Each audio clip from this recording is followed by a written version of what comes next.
স্বপ্ন বাস্তবায়ন না হওয়া পর্যন্ত তোমাকে স্বপ্ন দেখতে হবে। আর স্বপ্ন সেটা নয় যেটা তুমি ঘুমিয়ে ঘুমিয়ে দেখো।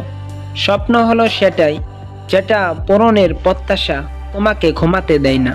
নিজের জীবনে ঝুঁকি নিন। যদি আপনি জেতেন তাহলে নেতৃত্ব করবেন, আর যদি হারেন তাহলে আপনি অন্যদের সঠিক পথ দেখাতে পারবেন। আগের অধ্যায় বারবার পড়তে থাকলে পরের অধ্যায়গুলোতে যাওয়ার কোনো সম্ভাবনা নেই। সব শক্তি আপনার মধ্যে আছে, সেটার উপর বিশ্বাস রাখুন। এটা বিশ্বাস করবেন না যে আপনি দুর্বল। দাঁড়ান এবং আপনার মধ্যকার দৈবত্বকে চিনতে শিখুন।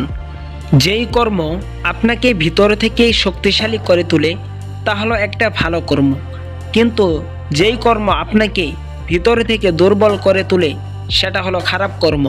তোমার মেধার ঘাটতি থাকতে পারে, কিন্তু তোমার চেয়ে বেশি পরিশ্রম অন্য কেউ করবে সেটি তো হতে দেওয়া যায় না। পরিশ্রম দিয়ে মেধার ঘাটতি অবশ্যই পুষিয়ে নেওয়া যায়।